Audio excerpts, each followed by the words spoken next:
Alright, so Pokemon Legends ZA is now just over a month away, and I, to be honest, don't really know how to feel about it. I think on the whole, I am excited because, you know, this is the first main series Pokemon game we've had in 3 years, and, you know, I really enjoyed Legends Arceus, so in theory, I should be so excited for this game. Alright, this should be like Christmas come early.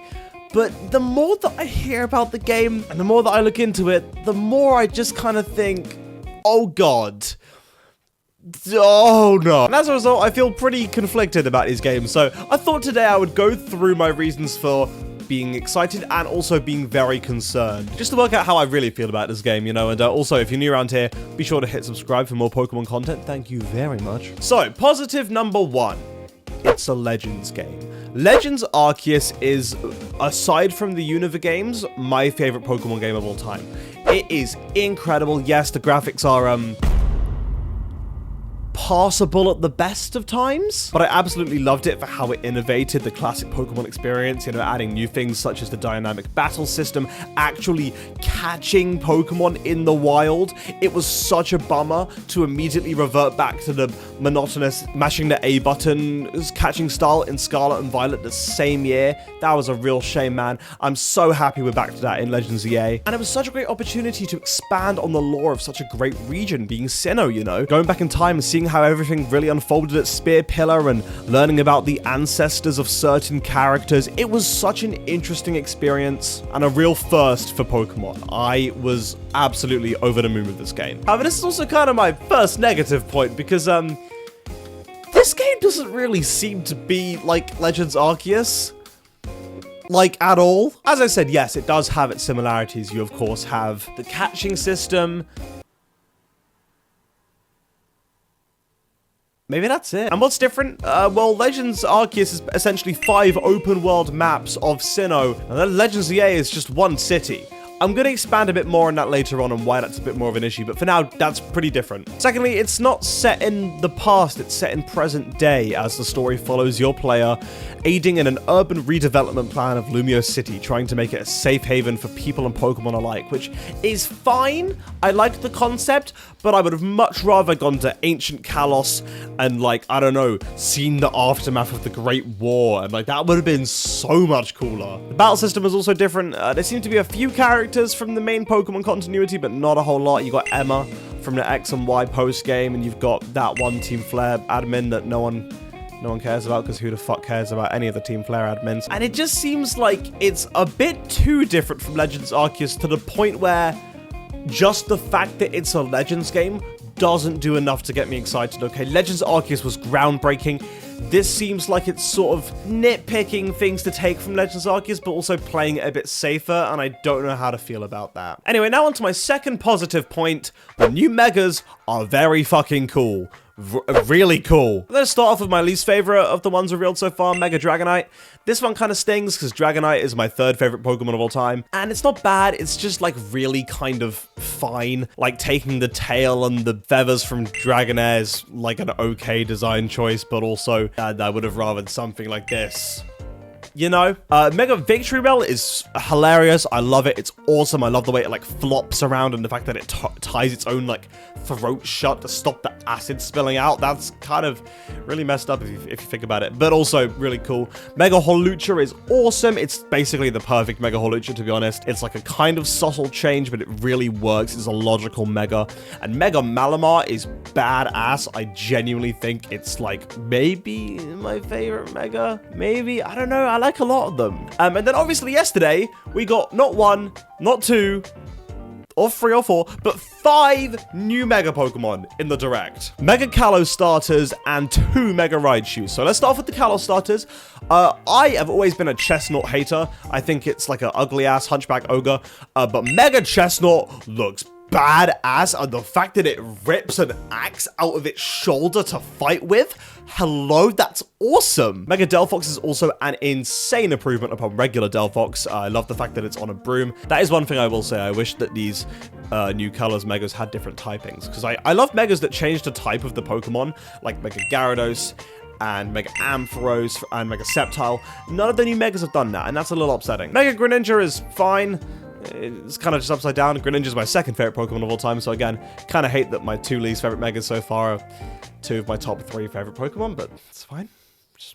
I'll get over it. And the 2 Mega Raichus are awesome. I think I prefer the X just because of how different it is, but I like the Gorochu inspiration for Mega Raichu Y. But this is also my biggest negative for the game so far. Negative number 2. Some of these Megas are locked behind a paywall. And if you don't know about this, let me enlighten you. So we finally have Mega Kalos starters, right? That's awesome. Finally, the most sought after Megas since the release of X and Y. Everyone was surprised when the X and Y starters did not get Megas all that time ago, especially considering that the Hoenn starters and the Kanto starters did. It sort of felt like we needed them for the Kalos starters. Well, now we have them. Provided that you pay £18 a year to Nintendo, because Mega Chestnut, Delphox, and Greninja are all locked behind the Nintendo Switch Online membership.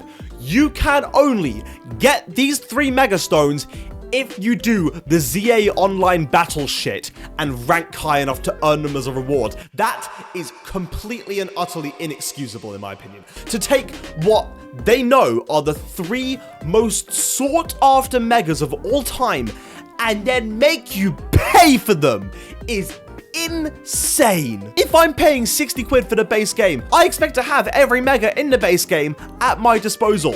But the fact that you have to pay extra is insane. And if you didn't know as well, Mega Raichu, both of them are locked behind the Mega Dimension DLC. And that's a bit more understandable because Pokemon have done DLCs before.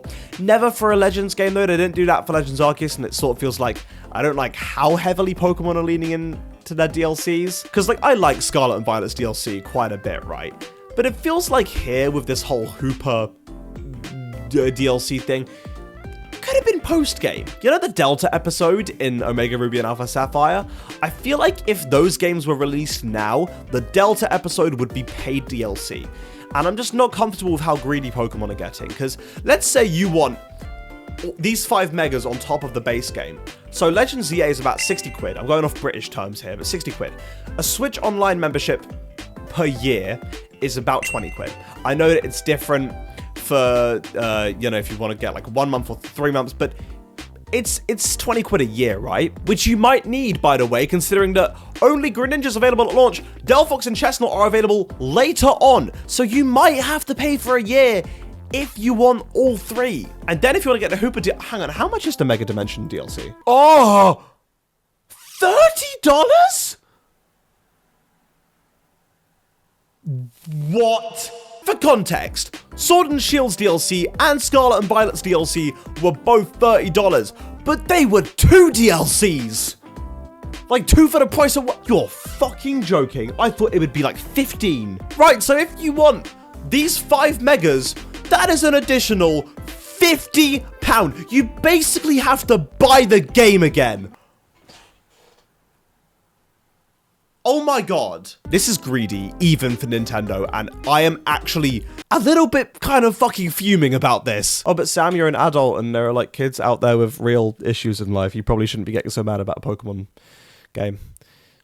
True. Anyway, positive number 3. Let's get back on our positive stuff, guys.